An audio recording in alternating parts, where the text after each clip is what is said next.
shit. That is a lot of smoke. Dude, it's getting all off the table. Pull it out of there. It's okay. Pull it out of there. Get it out of there. Hurry. Oh, Jesus. Oh, Jesus. Nope. What's going on? Is it out? Is it shut? Oh, shit, it's exploding. Oh, God. Holy fuck. Keep it away from the cat. Keep it away from the cat. Where is he? I don't know. Oh, God. I don't know where he is. Ow, that's burnt. Oh, God. Jesus. Oh, Dude. God. Not going out.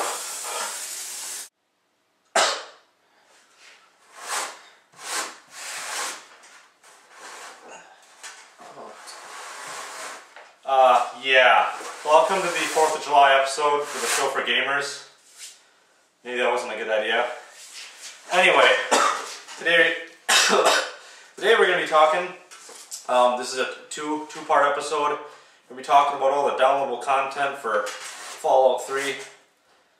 Luckily in this game, all the fireworks and flamethrowers and jazz that are in that game, they don't smoke up your house. Anyway, so basically so far there have been 4 downloadable things, and there's going to be a 5th one coming out. What was the 5th one called again? Mothership Zeta. Mothership Zeta. That's going to be out soon for downloadable content. If you've never played Fallout 3, or if you've been thinking about getting it or whatever, just wait till October, because when October comes out, you're going to have the Game of the Year edition, which is the game, and then all the downloadable content on the disc that we're going to be talking about today. So check that out when that comes out if you don't already have it.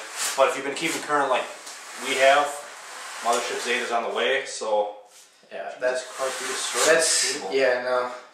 gonna be the end of July here. Is that one? I don't know the actual date yet, but they just said end of July. Apparently, the new downloadable content for the final or whatever of this is gonna basically be some spaceship and you get abducted apparently, or yeah. I'm wondering how that's gonna turn out personally. Yeah, if you guys didn't know, there is a alien spacecraft that was crashed. That's in the wasteland.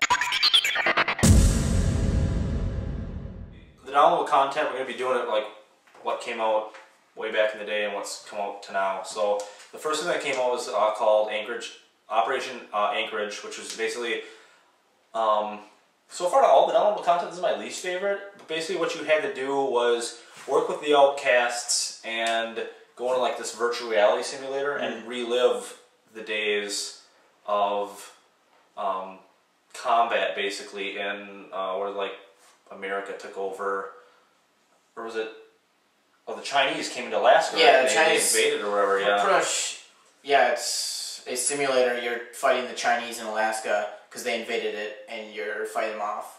And that was the thing I didn't like about it, was the fact that it was a simulator. The fact that like the whole game's you can just free roam and choice, and this felt so boxed in and linear, and your choices were just like attack here, here, here. I didn't mind too bad. It was a change of pace, I think. Because in it, you don't have like your skim packs and stuff, or your weapons and regular ammo and stuff.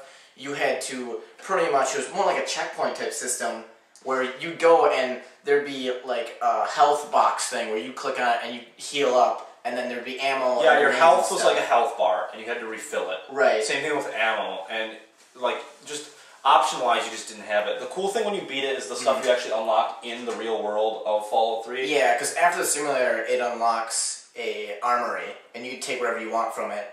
And that's probably two of the items you get are probably a couple of my favorite items in the game. One, America Bear. Boom. One's this bear. No, I'm just kidding. One is the Gauss rifle, which is a high-powered blast rifle. It only has one shot every time. Yeah, but you can knock over super mutants. Yeah, when you hit things, it has a chance of just knocking them on the ground, and that gives you time to reload and shoot again. Yeah, you know. I know you and Kevin also use the Chinese stealth armor. You basically crouch down, boom, you become invisible. Yeah, it's pretty impossible for guys to see you. That's really fun. I probably use that one more actually, because that's pretty much an inventory item I always have. It's just it makes it so much easier to sneak. Yeah. But for the first download content, it was a good try, but we gave it a 3. I mean, it's short, it felt like such a departure from the actual game. Just compared to the other downloads. Yeah, when you compare them, it's a 3. Yeah, it's a 3. The second download that came out was The Pit, which actually takes place in post-apocalyptic Pittsburgh. I thought this one was far cooler than the Anchorage one. Basically, there's a disease in Pittsburgh. Pittsburgh's been enslaved, and you basically sneak in as a slave and fight your way out of slavery, and then you get to basically choose a good or evil. There's far more choice in it. There's an arena. There's a cool part where you basically find these steel ingots and like just search around. Yeah, big hunt for ingots. That was fun. The main enemy were trogs, and I thought when I first were fighting them, they were pretty scary. Yeah, they were pretty creepy. And there's a couple moments where they just come out of nowhere. Yeah, they sneak, but in general, yeah, they're easy to kill. Yeah. The man opener. Right. Awesome. It's like this big spinning grinding wheel. Yeah, they give you an auto axe because they're enslaved, so they're using like these big bladed things and chopping up steel and stuff like that. But there's a guy that modifies modifies them, so you just jam it in a guy's stomach and crumbles. There's also like the infiltrator and the perforator. They're basically those are fun. Machine guns with scopes, which I thought that was awesome. Yeah, I know our brother Kevin. He was on the Magic episode. He really likes that gun. He used that a lot, actually. Yeah. Because it's scoped, and it has pretty good accuracy, I think, for a machine gun. And it's good at long ranges, because you can just kind of tap it in one burst fires and stuff, or up close you can just unload on them. So that's pretty sweet. So, I mean, in general, the Pit was really cool. The big thing for me is the Pit has, no matter what choices you do, at the end of it, you basically get to trade in all the teddy bears you find in the wasteland, and anything where I can trade stuff in for experience, bottle caps, whatever, I love it. Especially the items that are not really used in the game. Like there was no use. Teddy bears. Yeah, teddy bears didn't really have a use. I mean, there's a little factory in the wasteland where you find it, and it's just filled with teddy bears. And I cannot find it now that I can trade in teddy bears. No, I can't find it now. It's bugging the crap out of me. So, when it came down to it, we gave the Pit a 4. Definitely, it was far darker. It felt like a dark Capital Wasteland. I think the main problem I didn't like was I think the arena. There was only like 3 matches. I think. The arena could have been longer. They could have had it longer, and then they could have had the same thing as they did in their older games like Oblivion, where after you complete the arena, you can go back any time and fight like a certain enemy or something, you know? Yeah. I think they could have done that, but it's still 4, I think. It's still really good. The third one was Broken Steel. This was so far by far my favorite because it basically, where the actual Fallout story ends, you get to play after that, and you get to go from level 20 to level 30. There's new perks, which are awesome. My favorite perk is the Atomic Anomaly or whatever. Basically, if you get down to like 20% of your health or 10% of your health or some crap like that, you basically emit an explosion out of your body, like a nuclear explosion out of your body, and kill people around you. So it's pretty hard for you to like die then if you get that, which I thought was so freaking cool. Yeah. They had another one where your rads, the radiation you get, it just starts automatically dropping. So like you don't have to worry about radiation period really anymore. If you have rad resistance in that, I have a character with that. Rads don't mean anything. Yeah, you can have a character that's pretty much almost immune to that stuff, except for those extreme high areas. Basically in Broken Steel, you basically help the Brotherhood of Steel kind of finish off the Enclave. Right. Yeah. They have some new enemies as well.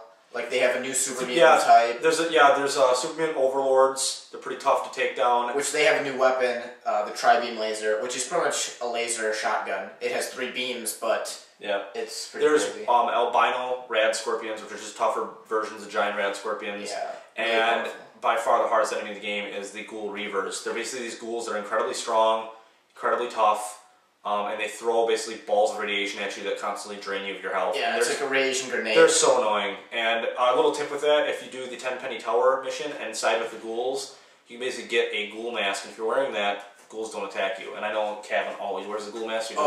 Still one of my favorite items. That's another item I love. Yep, so Broken Steel was really awesome, very long, a lot of stuff to check out.